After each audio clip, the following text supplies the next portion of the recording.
this wonderful prophecy and found in Daniel chapter 9, misunderstood by so much of the church, myself included, until really recent times.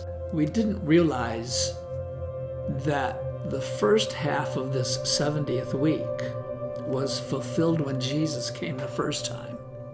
That his 3.5 year ministry, starting with when he was about age 30 and going 3.5 years, that fulfills the first half of this 70th week.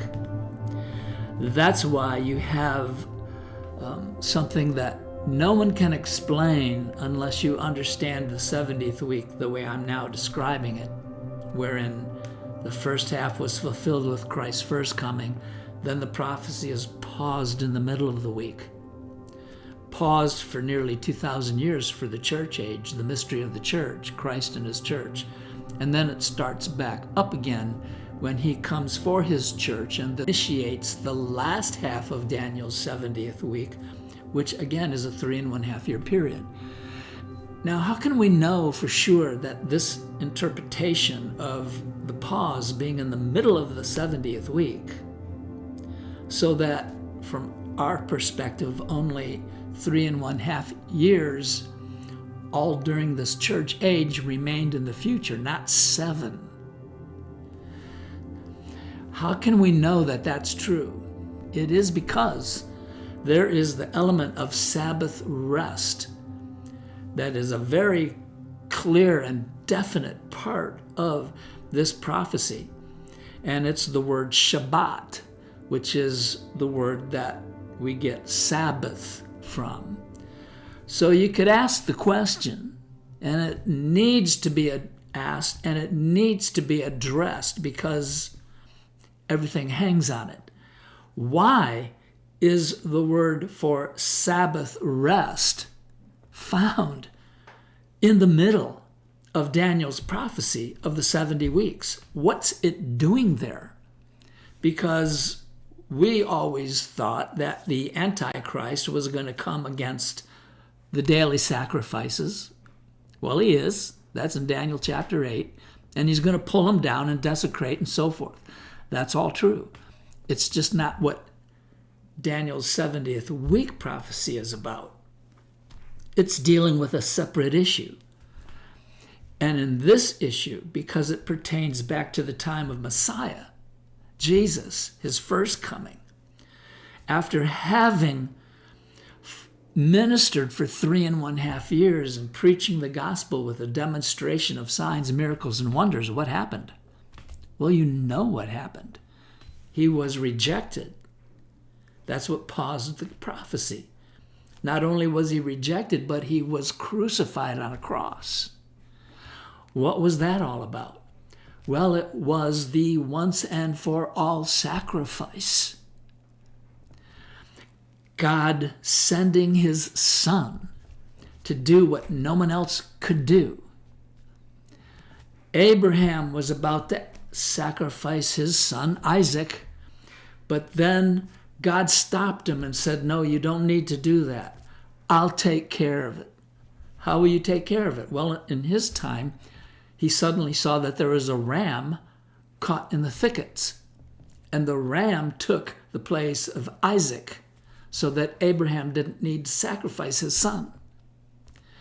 That was a type and a shadow of a future time when God would sacrifice his son so that ours don't have to be sacrificed, so that we don't have to die in sin. So in effect, God said, I'll send my son, and Jesus said, give me a body and I'll do it. I'll take away the sins of the world. I will become the ram caught in the thicket to take the place of them. And he did it. When did he do it?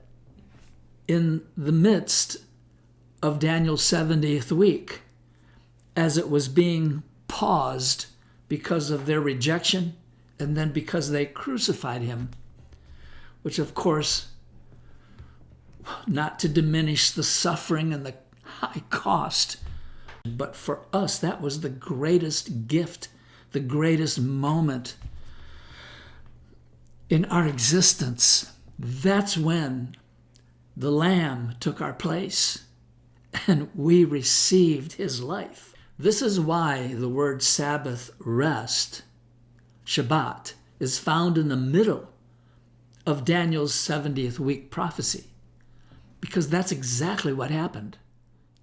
That will bring a Sabbath rest to the human race, all those who receive his gift of righteousness, of life. That's what happened in the middle of Daniel's 70th week. So their rejection stopped the prophecy. It put it on pause, just like you're watching a movie and you have your remote and you press pause. It just freezes the movie right there. In effect, that's what God did with this prophecy of the 70 weeks.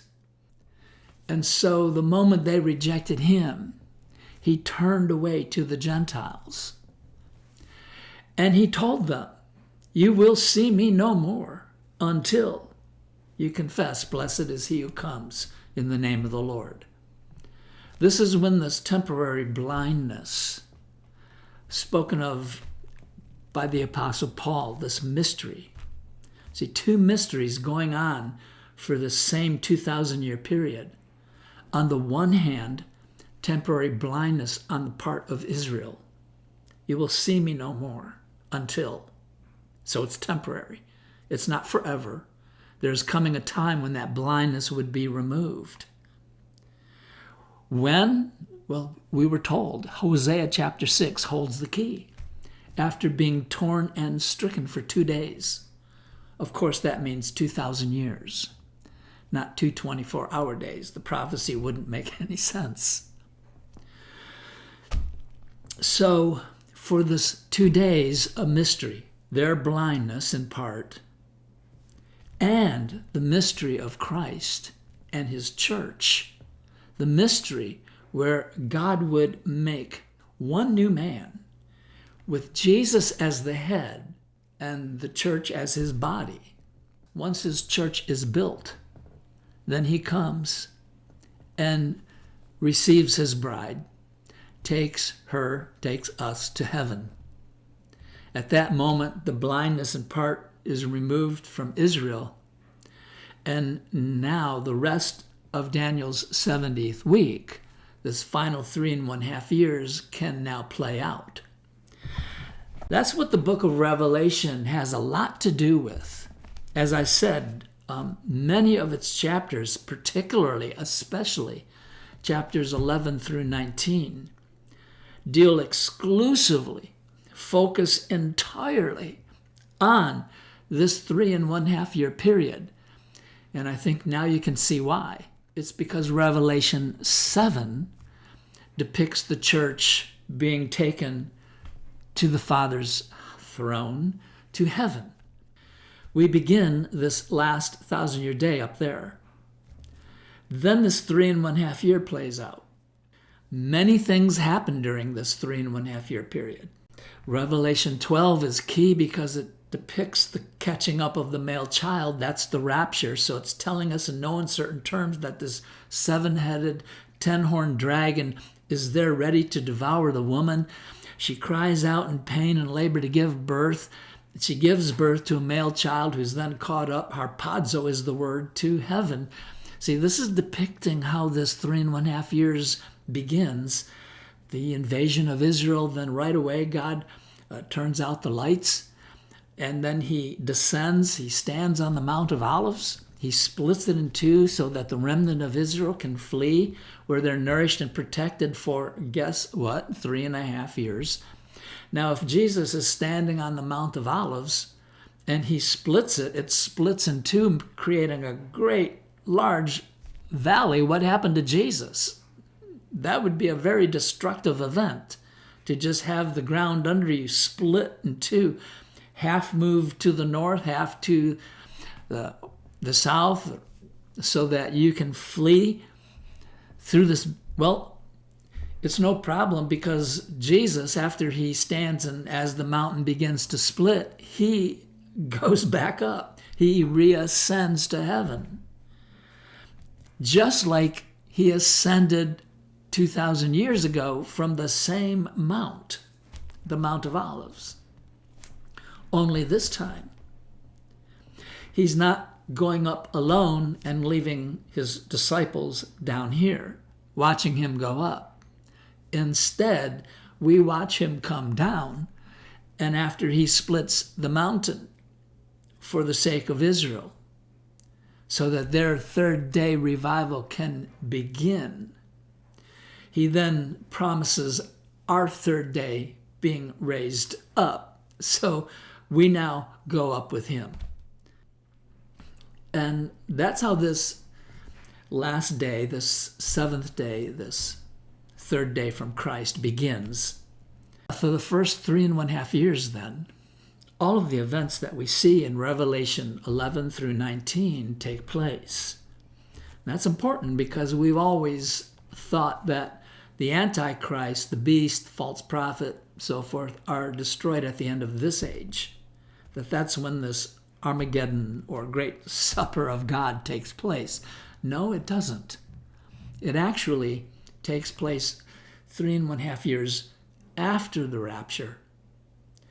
Our resurrection, I hope you can follow this, our resurrection happens as this age ends. At that moment, the first 6 days of this great week are over, leaving only one last day, 1,000-year day, to be fulfilled, and that's when we're taken up to heaven. So the Antichrist is not destroyed at the end of this age. He's destroyed 3.5 years into the age to come, this last day. That's a major, major point because that has really brought a lot of confusion to end-time prophecy, thinking that we had to come back down. We couldn't reign from above because we had to be down here on the earth for this battle and to take care of the Antichrist. And since we're down here, then we might as well stay here. Well, we're not down here when this great supper of God takes place. We're up there. Bear in mind that the mini vision of Revelation 19, wherein we see the white horse army with Jesus and his church following, is mainly depicting this 3.5 year war.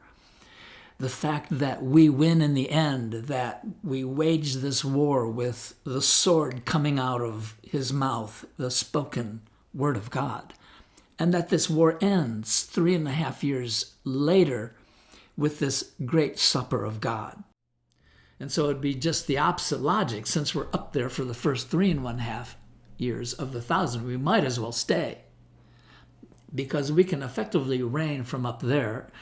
In fact, that's what we do. And we don't come back until we come back with Jesus in the heavenly Jerusalem as it descends, but it's not coming back to this earth. It's coming back to a new heavens and a new earth. So once we're gone from this earth, we will never come back to it. We will come back to a new heavens and a new earth. So where will we be during this last day, this 1,000 years? Well, we'll be up at enjoying God and his presence. At his right hand is fullness of joy, pleasures forevermore. The mansions he's prepared for us, his heavenly city, we're in his presence, we're with the angels, and but we're ruling over here. We're ruling over cities and regions and so forth, and so we know what's going on most definitely, and we're very much involved. It's just that we don't have to be living down here to do it. We're like a centurion.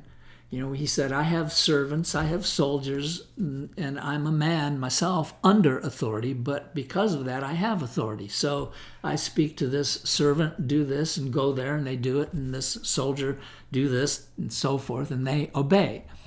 So that's how we will be in this age to come.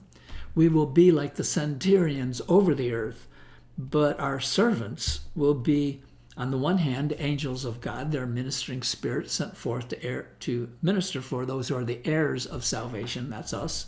We're the heirs, joint heirs with Christ. And we also have those who are have been delegated authority here on the earth, and that's the revived people of Israel. They're still in their flesh and blood bodies. They're still living a natural life down here. So we delegate some of our authority to them, and then they do what is right to do based on what heaven decrees, and we're enforcing it. So Revelation, the book of Revelation, has a lot to do with this first 3.5 years of this 1,000-year day. It's so significant because it represents the fulfillment of Daniel's 70-week prophecy. What he promised to do to give Daniel's people a future and a hope, and to make Jerusalem a praise in all of the earth.